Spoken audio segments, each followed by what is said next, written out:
And we're doing this with Comexi, and I welcome Claudia Esteves. Thank you, Claudia, for being with us representing Comexi. It's wonderful to have you with us. And so let me before I give the floor to Claudia, let me ask Mariana if she could help me in explaining you how this webinar will be translated into Spanish. Please, Mariana, and before I give the floor to Mariana, let me welcome also, we organized this along with El Universal, El Debate, El Siglo de Coahuila, El Siglo de Durango, El Siglo de Torreón, El Informador, El Imparcial, Frontera, La Crónica, Pulso y El Diario de Yucatán. Thank you all of these newspapers in Mexico for joining us. So, Claudia, yours is the floor. Please, if you could introduce the panelists, and then we will start with our webinar. But first of all, we go to Mariana so she could explain it. I mean, how to listen to this. Okay. Sorry, Claudia. Gracias. Good morning, everyone. We will be offering simultaneous interpretation in English and Spanish during this meeting. If you wish to hear the speakers in English or Spanish, please click the interpretation button at the bottom right corner of your Zoom screen. You'll see a globe icon. This will appear right after these instructions. If you're joining us via the Zoom smartphone app, select your language by clicking More or the three dots in the bottom right corner of your screen. Select Language Interpretation, then choose English or Spanish and click Done. If you wish to hear only the interpreter and not the original speaker, be sure to click Mute Original Audio. If you're not bilingual, we kindly suggest choosing the language of your preference. Do not stay in the default, or you will not be able to listen participants who speak in the other language. Muy buenos días a todos. Estamos ofreciendo interpretación simultánea al inglés y al español. Si desea escuchar la interpretación en inglés o español, haga clic en el botón de interpretación en la parte inferior derecha de la pantalla Zoom. Verá un icono de globo terráqueo. Este aparecerá después de las instrucciones. Si nos acompaña a través de la aplicación Zoom para smartphone, seleccione su idioma haciendo clic en donde dice más o en los tres puntos en la esquina inferior derecha de la pantalla. Seleccione interpretación del idioma, elija español o inglés y haga clic en donde dice listo. Si desea escuchar solo al intérprete y no a los presentadores, asegúrese de hacer clic en donde dice silenciar el audio original.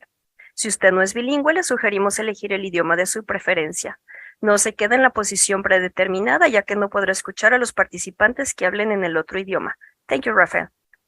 Thank you, Mariana. So now I will give the floor to Claudia Esteves, who is the Executive Director of the Mexican Association of Industrial Parks and PIP. Thank you, Claudia, for joining us. Thank you, Rafael. Thank you for inviting me, and I welcome you all to this insightful webinar on remittance trends, who's winning and why. And I'm honored to introduce our distinguished panel of experts. We have today Manuel Orozco. Good morning, Manuel. Manuel is the Director of the Migration, Remittance and Development Program at the Inter-American Dialogue.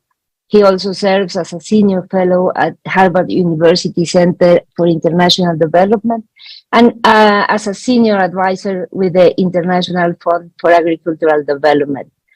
Orozco has conducted extensive research, policy analysis, and advocacy on issues relating to global flows of remittance, as well as migration and development worldwide. He's chair of Central America and the Caribbean of the U.S. Foreign Service Institute and senior researcher at the Institute for the Study of International Migration at Georgetown University.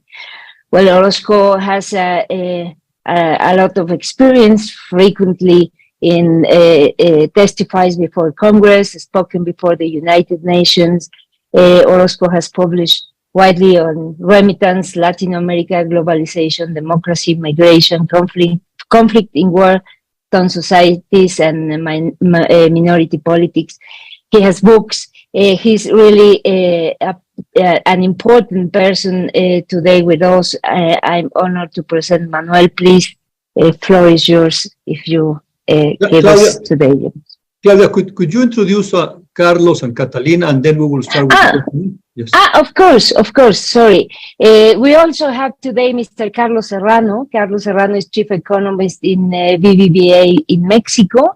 He oversees a team of economists conducting work on economies, financial markets, and regulations. He's also member of the Asset and Liabilities and Regulatory Committees, where he holds master's and PhD degrees from the University of California and Berkeley, where he specialized in macroeconomics, international finance, and industrial organization. He was awarded in 2000 the National Prize on Economic Research, awarded annually by Banco Nacional de Mexico. Before joining BBVA, Carlos was Executive Vice President for Regulatory Policy at Mexico's Banking and Securities Commission. He also worked at the World Bank, where he was, among other positions, country economist for Peru, Paraguay, and Bolivia. And finally, we have also Catalina Amuedo Dorantes. Welcome also, Catalina. Dr. Amuedo Dorantes is professor of economics at University of California, Merced, and a research fellow at the Center for Research and Analysis of Migration, Global Labor Organization, and Institute of Labor Economics. She is an advisory committee member of the America Center Advisory Council at the Federal Reserve Bank of Atlanta and the Western representative in the Committee for the Status of Women in the Economics Professions since 2015. She has also published contingent work contracts, the informal work sector, international remittance, as well as an immigrant assimilation and the impact of immigration policies on migrants and the communities where they reside. His work has been funded at the Banco Bilbao Vizcaya Argentaria, BBVA, the Hewlett Foundation, the National Institutes of Health, the Robert Wood Johnson Foundation, and some others institutions. Welcome, Catalina Amuedo Dorantes. Please welcome the three of our distinguished panelists today to join us in this seminar. And if you agree, we start with Manuel Orozco today. Yes, let me just remind all of you that we have a Q&A button, so please use it. We want this webinar to be as interactive as possible. So send your questions, share your comments in that Q&A, and we'll be gladly sending your questions to our panelists. And Manuel, and we've been living a boom in remittances in the region in the last 4 to 5 years.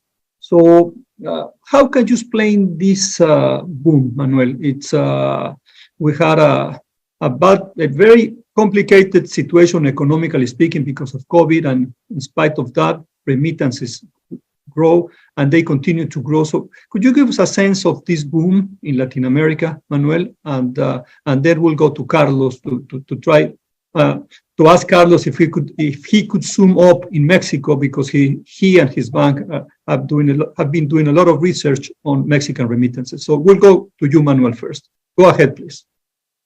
Thank you, Claudia and Rafael, for the invitation to share some of these views and perspectives on the issue of remittances. I think there has been an important sustained growth of the flow of remittances to Latin America and the Caribbean.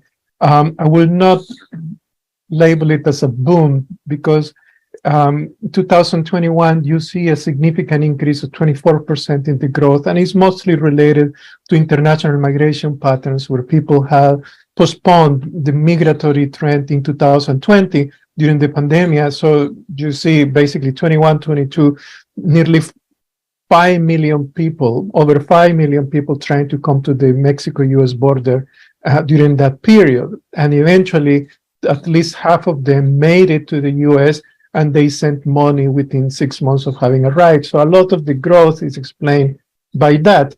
But you have in 2022, it's a 14% growth to $150 billion, which is mostly coming from what we refer to fragile states. states that are experiencing serious economic and predominantly political problems of stability, rule of law, failure of democracy performance in places like Nicaragua, Guatemala. Guatemala had 26% growth. Nicaragua had 50% remittance growth, which is mostly related to the fact that 5% of its population migrated in 2022 out of that country just in 1 year. And you also have increases relating to not only to migration, but also to the average amount remitted. Remember that when we look at remittances, the growth is measured in terms of increases in quantity or in the amount sent. And in this case, you see a combination of both. For example, in the case of Mexico, you see sustained migration taking place over 350,000 people every year since 2017. And then you have increases in the principal amount, especially for a country like Mexico, more than other countries like Guatemala or Honduras. So you see a significant growth coming from that. And then there are other intervening factors. One of them is, for example, related to economic well-being. There's been an improvement in savings ability of certain migrants in the United States to send money. There is also an increase in the money sent from different locations within Latin America and the Caribbean. For example, Venezuelans in Chile, Colombians in Costa Rica, or in the case of Haitians in the Dominican Republic, there's been an increase in that South-South corridor. So all of those factors come to explain the dynamic of the growth, something that I don't see is going to be that sustained over the long term, but we can discuss it as we move forward. Thank you, Manuel. Let's go with you, Carlos. Carlos, you and BBVA, you've been studying remittances for quite a long time.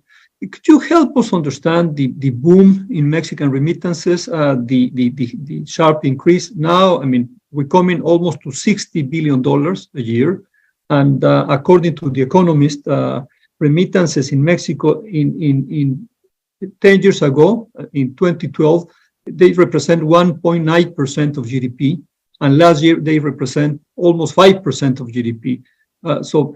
Carlos, just share with us, I mean, how come we have so many remittances in Mexico? Which are the regions that are mostly benefiting from this? And so you give us a sense of that increase of remittances in Mexico. Thank you, Carlos, for joining us.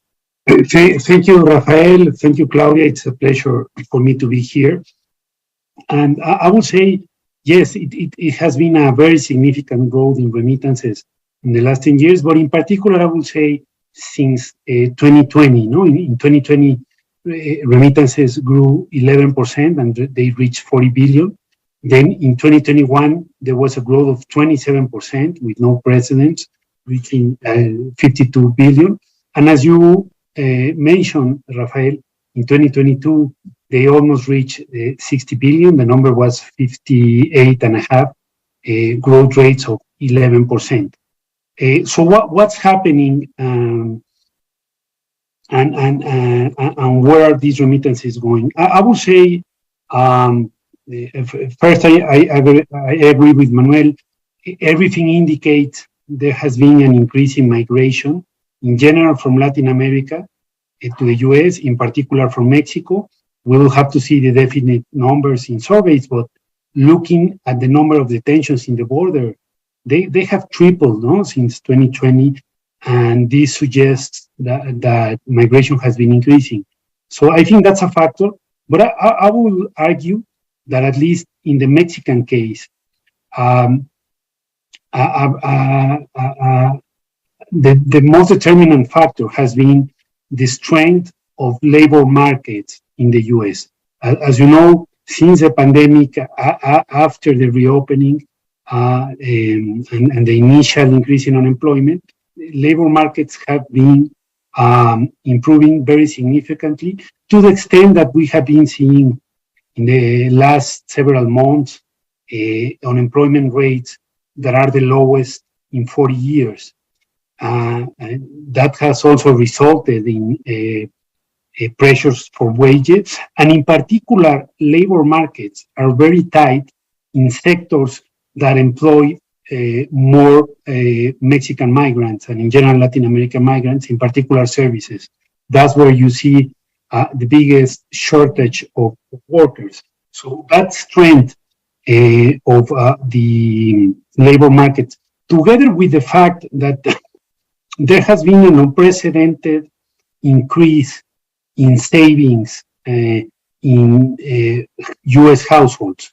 Just to give you an idea, excess savings, that means savings that are above the trend, have reached recently $3 trillion. That's around 10 percentage points of GDP. That's very significant.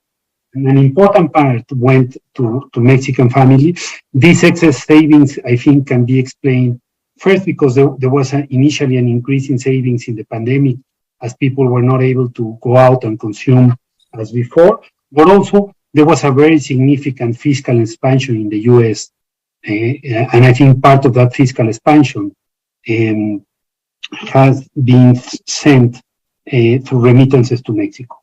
On what you were saying, Rafael, it's very telling. As you say, remittances now have a macroeconomic importance in Mexico. They are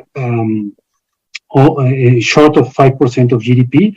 But on your question on where they are going, there are some states where remittances are their importance is more than 10 percentage points of GDP. States with high migratory intensity, such as Zacatecas, such as Michoacán, they are getting more remittances. So I would say that one of the reasons why consumption in Mexico has been quite resilient is because of this significant increase in remittances, because the vast majority of the remittances in Mexico is being used for current consumption. No? Thank you, Carlos. Catalina Almuedo, thank you for joining us. Let me ask you, are these level of remittances sustainable? Manuel says, I don't think so, but what is your take on this? And again, if you could give us a sense of who's benefiting from this increase, or very sharp increase in remittances. I know there's some Q&A coming to us. Please let me remind you that we will expect you to ask us questions. So please use that Q&A feature, and we will be ready to answer your questions. Go ahead, Catalina, and thank you for joining us. Oh, thank you. I think that part of those questions have been already answered. I think that, yes, there has been a very significant growth, and we know that part of the growth was, in fact, a very fast recovery of employment in the United States.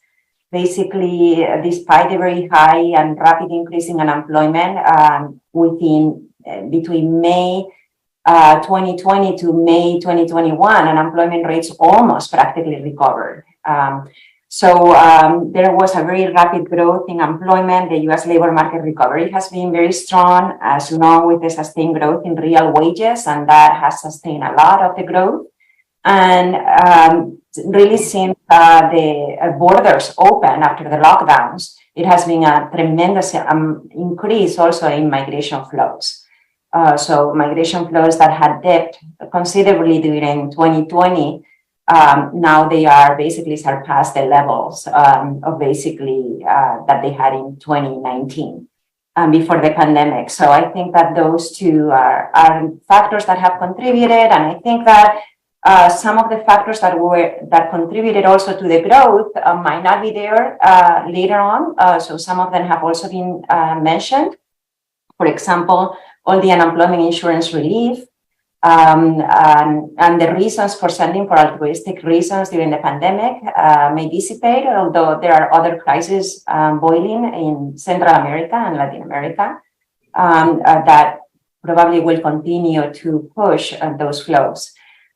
So my suspicion is that some of the factors that have pushed it during the pandemic, after the pandemic struck, might disappear, but there are also other factors that contribute to the continued growth, and one might be the amazing increase in immigration flows that we have been experiencing at the border. And I think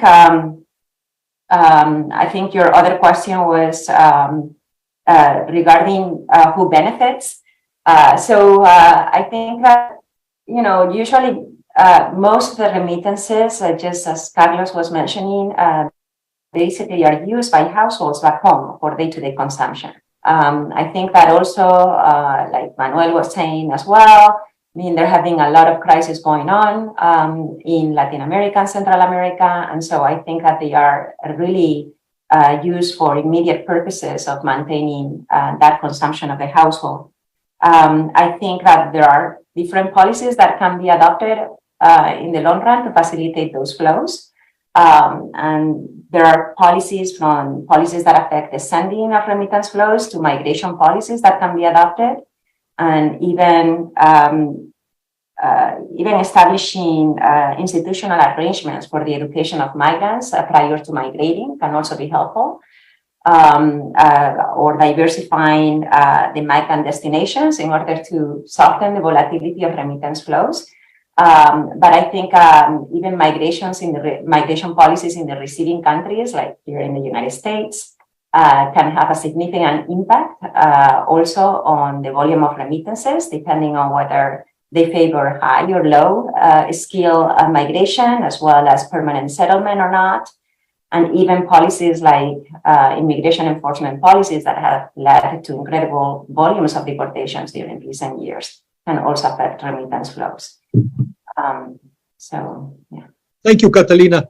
Claudia, I believe there's quite a few questions there. I wonder if you could share with us some of the questions.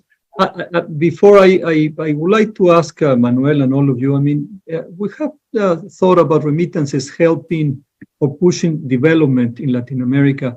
Are remittances, Manuel, advancing development in Latin America? And Claudia, why don't you give us a sense of what questions we have there? And well, yes, we have three questions, Rafael, that I think we can put together to optimize time. On the one hand, a participant writes about Signos Vitales organization warns that the abrupt increase in remittance in Mexico in the last 4 years could be due to illegal activities.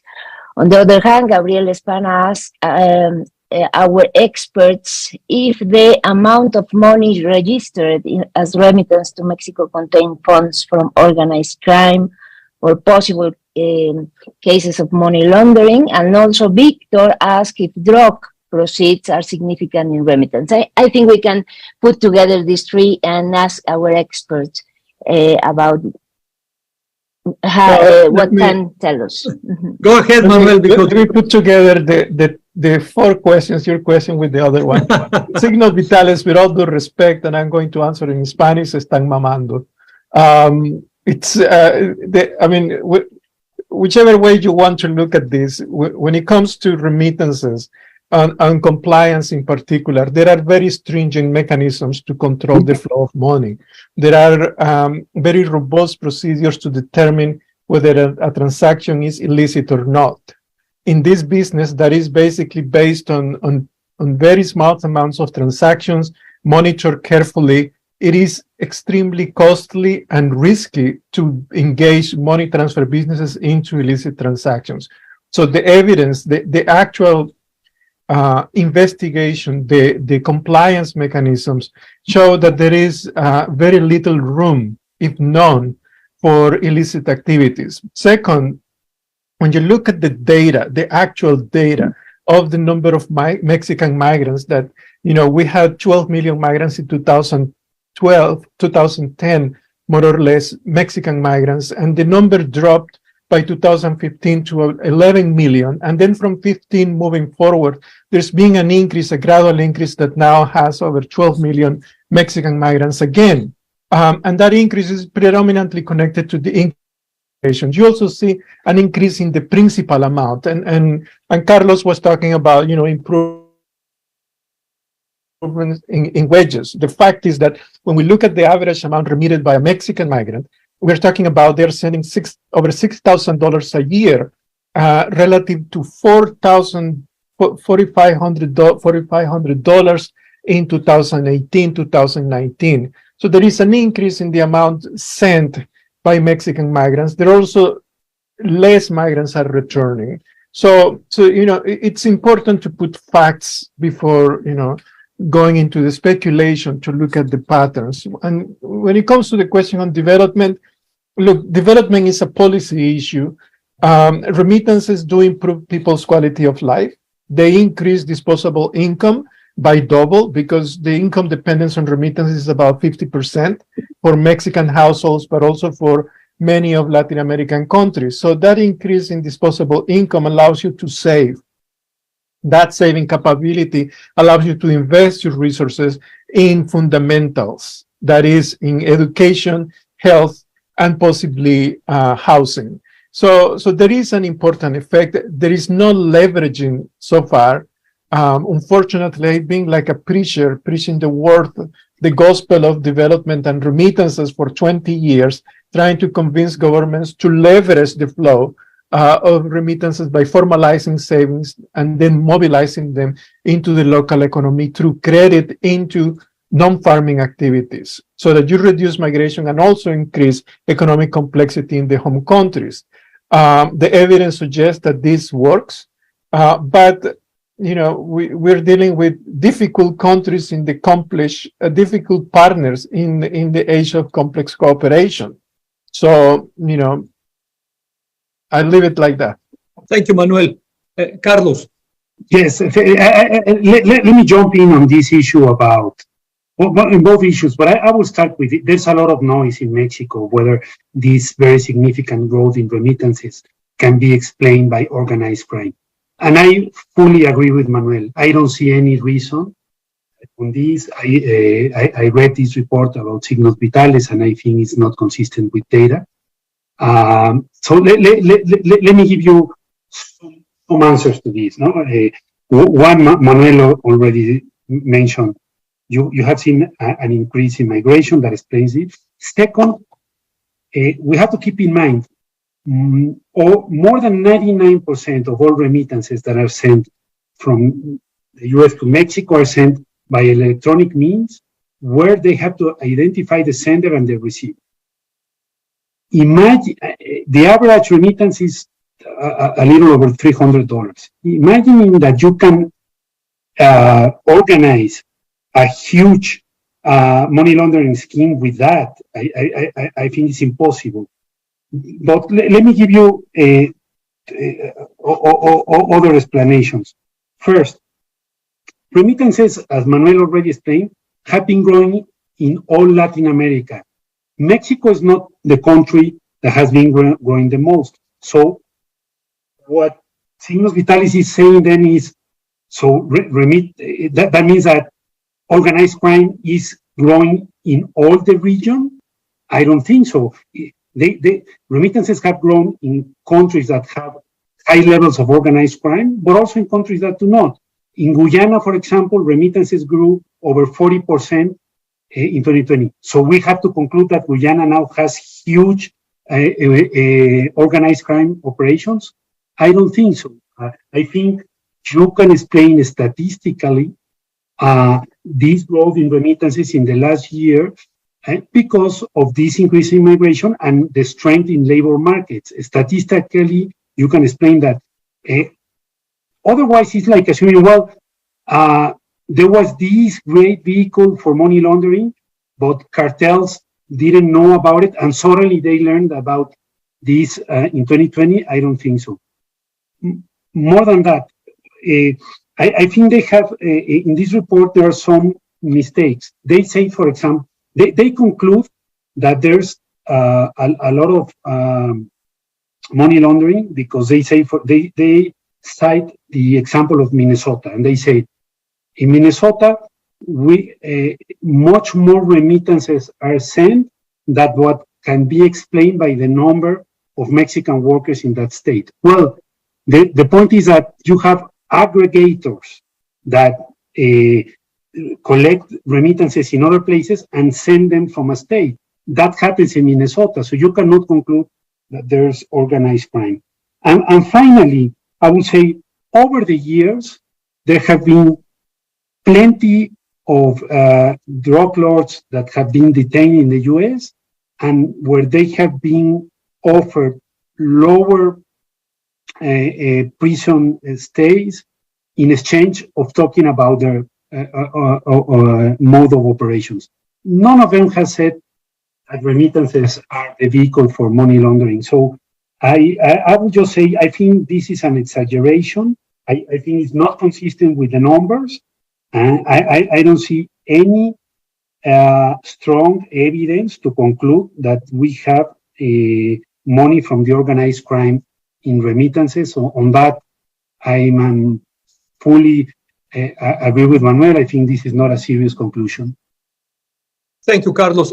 Catalina, what about remittances and development? And I wonder if you could tell us about which are the most appropriate public policies to help remittances to really become tools of development. In Mexico, we used to have the 3x1, 3x1, in which the three levels of government were putting $1 per each dollar sent by the U.S. The Mexicans in the U.S. and the Club de Oriundos, or the hometown associations. So we stopped that now, the 3x1, but do you think that will programs like that help increase development in Latin America, Catalina? I think that, and Manuel made some allusion to all these programs that have been there was this effort in establishing programs that could promote investments and really gathering remittances from the community to, sometimes it was, to rebuild the schools, other times was for basic infrastructure. It's hard because of the state in which some of these countries that receive the flows find themselves in, and to coordinate these efforts. But even when those do not happen, I think that still remittances cover very important needs, from basic consumption to even the ability for children to continue their education, or even to providing some capital to establish very small activities. So I think that they do have a very important purpose, and I think that development-wise, the major concern in the literature, at least over time with the studies, were the possibility that they create some dependency on the receiving households. So sometimes there were concerns on whether there is a reduction in the labor supply of some of the members in the household that were receiving remittances because it created this dependency. But on the other hand, the benefits can also be very large, and there are plenty of studies documenting that as well, both in investment of activities, in purchasing goods and education. So I think that there are pros and cons, and it depends really how they are being used. I think that in terms of policies, there are many things that one can do. I mean, aside from promoting or facilitating the sending of remittances and coordinating how those funds are used in the receiving end, I think that there's also a lot that actually can be done in terms of migration policies. And I emphasize that because I primarily focus on those. And actually, I think that, you condition who can migrate. And by doing that, you definitely condition the money that they are going to be sending back home in one way or another. So I think that those are policies that are worth also receiving more attention and carefully considering how immigration policy can impact migration and remittance flows.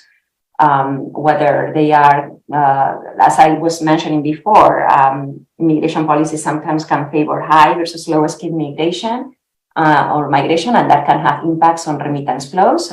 You can also have policies that facilitate or not the sending of remittances in indirect ways. So, for example, when you had a lot of immigration enforcement going on, there were different and contradictory motives for sending remittances back home.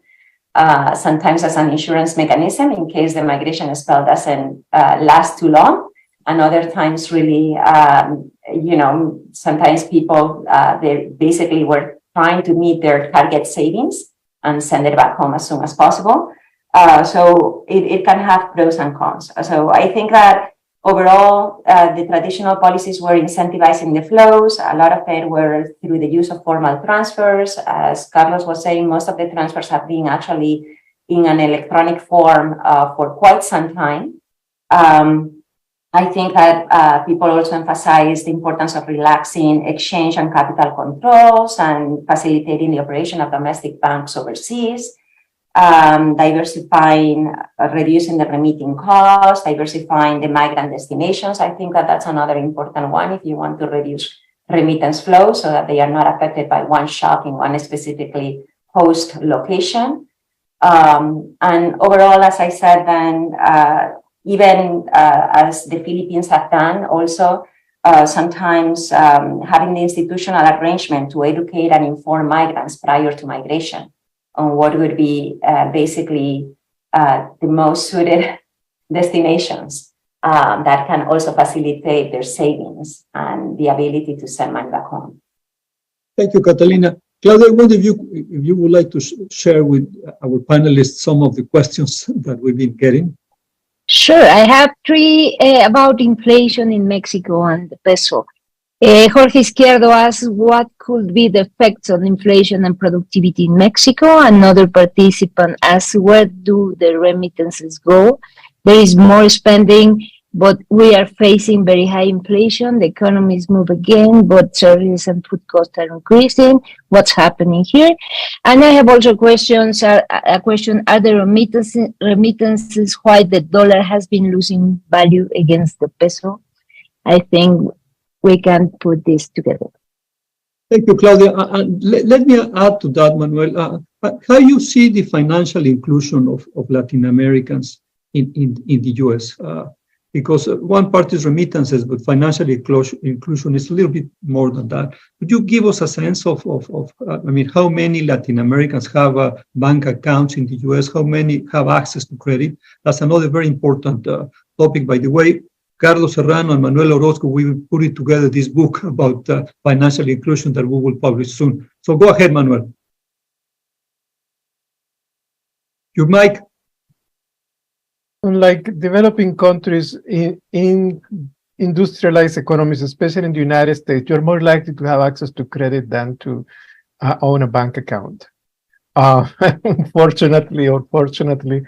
But it varies from nationality to nationality. It's connected to certain socio-demographic profiles. But in the case of Mexico, we're talking about at least 70% of Mexican migrants with a bank account. Now, the number hasn't increased in the past 10 years because of migration. New migrants come in without a bank account, so they drop the percentage. And as new people try to increase the access to financial services, the new migrants drop you in the percentage.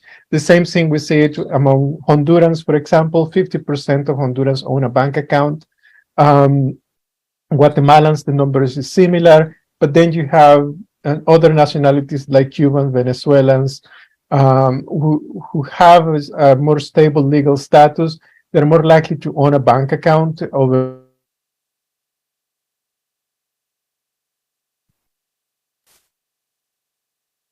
I believe Manuel is frozen. Yes.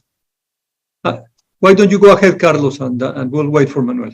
Sure. If you agree, Rafael, I will answer some of the questions that came and also comment on this issue about financial inclusion.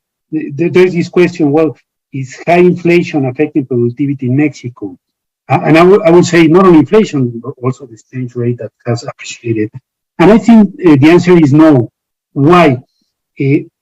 Because yes, Mexico is having this episode of very high inflation, but this has been a global phenomenon.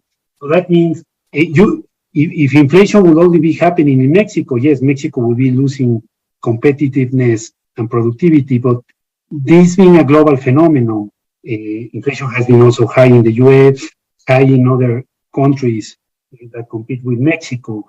In relative terms, Mexico has not been losing competitiveness. I also think Mexico is not losing productivity. Yes, wages have increased, but real wages have been depressed in Mexico for a long time. In a nutshell, Mexico remains more competitive in terms of labor force costs, of course, than the US, but I would say also than China, which is crucial in these times of nearshoring. So I don't think Mexico has been losing productivity because of it. And regarding the issue that Manuel was tackling, I think the big goal that we have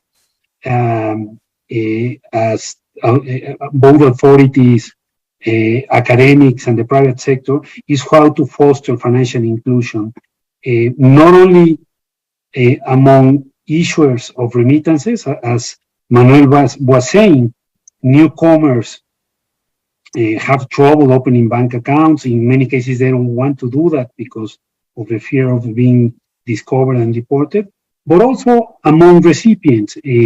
Financially, in this book that we're working together, Rafael, as you know, we're showing that the level of financial inclusion in Mexico is lower among recipients of remittances than when compared to the general population.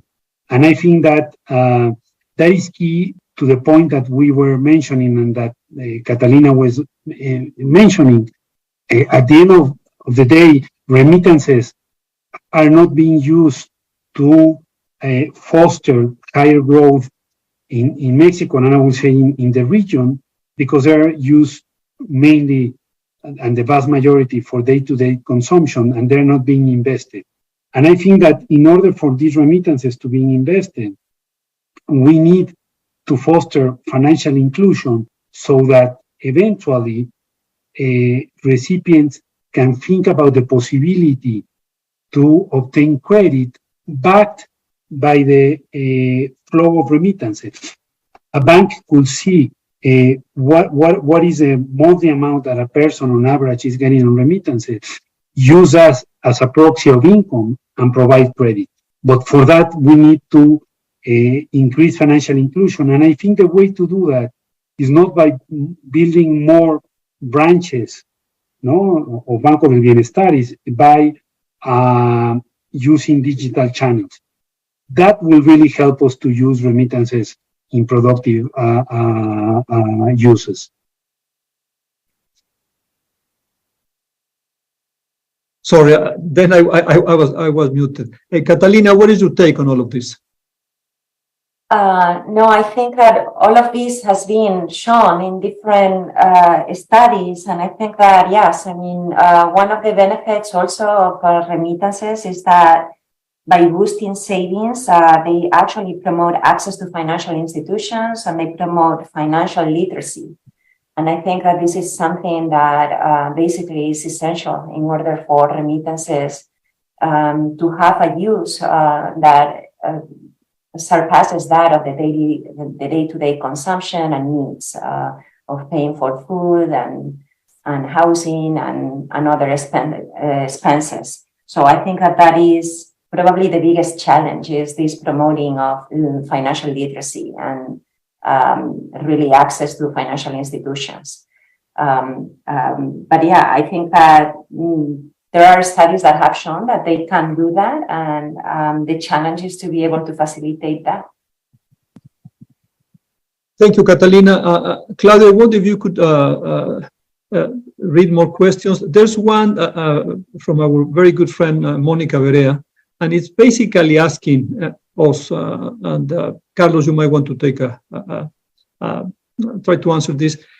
There's a lot of Central Americans now in Mexico, a lot of Haitians, a lot of migrants in transit who are basically staying in Mexico. Are they getting remittances? So that could explain that also that Mexico is getting more remittances. Are they helping the amount of remittances coming to Mexico?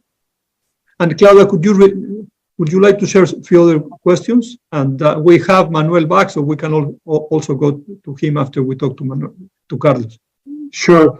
Yes, there are more Central Americans that are staying here in Mexico, as you know. I don't think the growth in remittances is explained because of that. These migrants are basically waiting, many of them on the northern part of the country, to enter the US and do not have means to receive remittances in Mexico. No, they cannot open bank accounts. But I'm glad to hear the question, because I think we mention a lot that the US having these very tight labor markets, and in particular the US having this issue about a decrease in labor force participation, because as we know, there has been a significant wave of people quitting the labor force, in particular those above 54 years old, which have decided to have an early retirement. And we mentioned, well, the answer to this tight labor market should be more migration. Well, I say Mexico also has a similar problem. Labor markets in Mexico are also tight now. We are seeing very low unemployment rates. Anecdotally, firms are having more trouble in hiring people. I think the country should be more open and trying to incorporate those migrants to the Mexican labor force that will help to alleviate these shortages in labor markets. Mexico should be open to grant them at least some temporary status so that they can open bank accounts. And with that, I think they will help to contribute to the Mexican economy, but also they could start, if they have relatives in the US, receiving remittances, because so far, as I said, it's very difficult for these migrants to receive remittances. So I think that for years we have been saying that the US needs to be more open-minded and needs to take away political rhetoric towards migrants. I think Mexico should start doing the same. Thank you, Carlos. Manuel, would you like to add something? And thank you for coming back. I know you have problems with your internet. Your mic, Manuel. You're mute.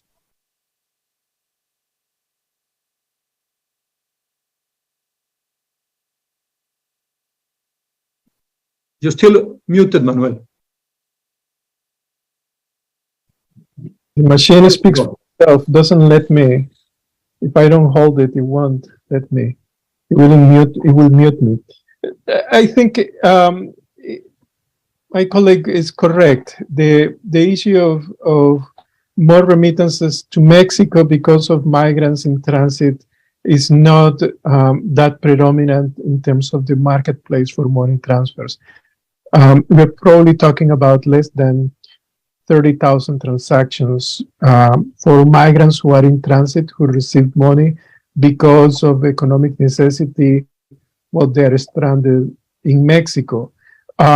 This is not a new phenomenon. Mexico as a migrant host country, it's something that emerges basically in the early 2000s when there is a new migration wave and intensifies in the post-global recession of 2009. From that point on is where you see that many more Latin American in particular and Caribbean people, Cubans, for example, and Haitians, came to Mexico, but as a point of transit. However, some of them have been prolonging their stay because of necessity, but it is still not relevant when it comes to quantifying the numbers element of remittances. Will it happen? I don't know. I think it will depend in terms of the demand for foreign labor in Mexico is still a question mark. Will Mexicans allow through temporary protected status, for example, type of legislations to have migrants stay? Probably not. I don't see the Mexican government really, or the Mexican state, having that tradition over time, over the past 30 or 40 years in that regard. So I think we'll still see the pattern of Mexico mostly as a transit place. Thank you, Manuel.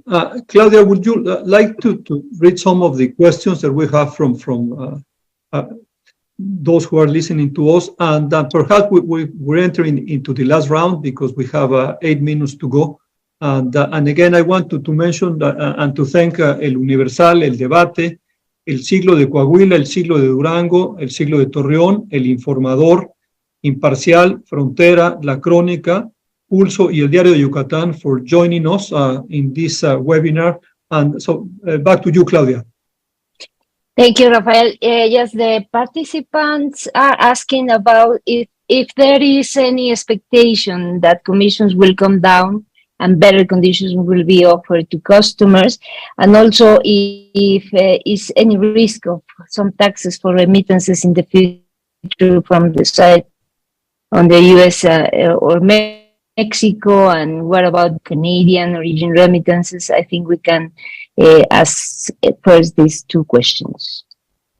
Thank you, Claudia. So why don't we ask you for the last round, and perhaps you could also tell us a little bit, what will be your best way for the governments to basically join hometown associations and try to use remittances to better develop Latin America? What are the best things we can do, Manuel, Carlos, and Catalina, for not only have use remittances for consumption purposes, but if there's a way to really use remittances in developing our regions, and especially the migrant-sending regions. So why don't we start with you, Catalina, then we go to Manuel, and we'll close with Carlos. And then you'll have the last word, Claudia.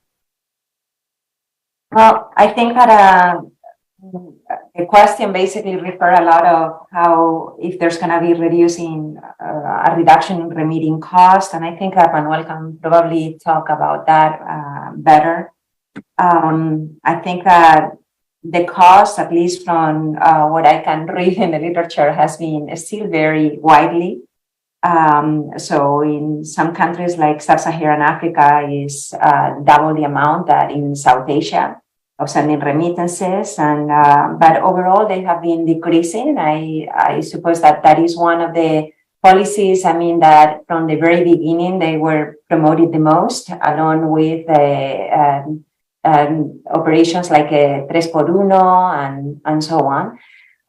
So I think that those are the more traditional policies that can continue to be implemented. I think that obviously that facilitates the use basically and the sending of money through formal methods, and also by doing that it facilitates financial inclusion, and as we were saying before, literacy, and promoting the savings and access to credit and investments. But I also think that that it could be also other things that could be done also through policies that, as I said before, I think that the migration policies, I think that are very important as well, because they condition basically who enters the country, and also how easy or difficult it's going to be for them to send the money. But I think that in terms of the cost, maybe Manuel, you can say more on that, on the remitting cost, I think. Thank you, Catalina. Manuel?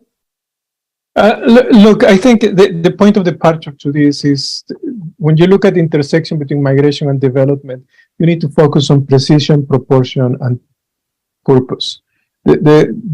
When it comes to migration, there are economic levels of engagement that migrants have. Remitting, sending money family to family, it's one thing. Donating for philanthropic activities is another thing, which is entirely different activity, separate from remittances. And investing is another economic activity. Consuming home country products, what we call nostalgic trade. These are 4 completely different economic activities. For each one, you need to have the precise and proportional type of policy on development. When it comes to remittances, the critical issue is not cost. Cost,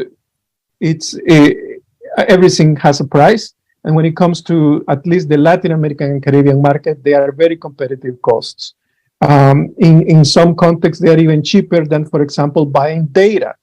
In all of Latin America and the Caribbean, you spend $10 for 10 gigabytes of data. in a country like Nicaragua is unaffordable when people live on $150.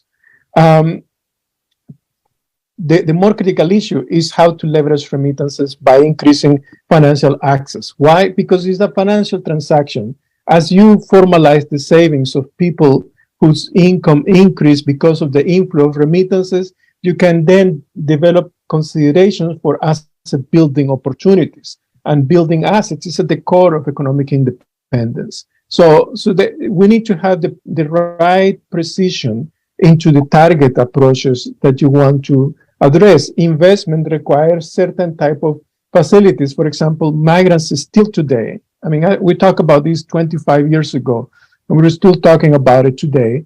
Still, migrants cannot open a bank account in their homelands. So they cannot even be subject to credit in some contexts because banks do not open a bank account for you, cannot offer you a loan. So there are a lot of considerations to taking in place when it comes to this issue of the intersection between migration and development. Thank you, Manuel. You have the last words, Carlos, before I give the floor to Claudia to close. Sure. First, taking these questions, I would say I agree with Manuel. The cost is not the biggest issue. That said, there has been a very significant decrease in the cost of sending a remittance. As you probably remember, some 20 years ago, sending a remittance of $300 or $400, the cost was $30. It was very, very high. And since then, we have seen more competition, more digitalization, and now that cost has come down to $9. It still can go down, yes. How can we achieve that? I would say, well, fostering more competition, more digitalization and innovation, and more financial inclusion. On this other question, can they tax remittances to Mexico or to other Latin American countries? You will remember this was a very hot topic at the beginning of Trump presidency. And I will say that I don't see that happening in an easy way, because if you say, well, no, as Trump was suggesting, we can tax remittances to build the wall. Well, we have a very interconnected world. What could happen then? Well, Mexicans could triangle remittances, send them to Canada or to the UK and then to Mexico. So that means that in order for a tax on remittances to be effective, they will need to tax remittances everywhere. And I don't see that happening in an easy way. That will be interfering with capital flows. So I don't see a practical way of that happening. And finally, I will not add much. I fully agree with Catalina and Manuel on what can happen to foster development. I would say basically we need to foster more financial inclusion, and that will be the way to convert part of those flows for consumption to investment. Thank you, Carlos. Claudia. Yes.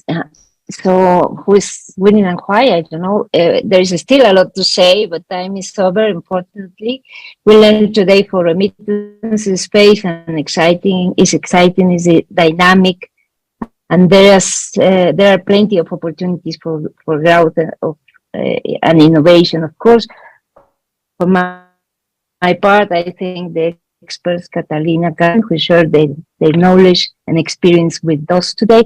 And thank you, Rafael, for inviting me to share this space with you. Good day to everyone. I think happy to today. Do so. And thank you, everybody. Thank you, Catalina. Thank you, Manuel. Thank you, Carlos. And thank you, Claudia. I will see you next month. Thanks a lot. Have a beautiful weekend. Thank you. Bye. Thank you. Thank you for the invitation. Thank you.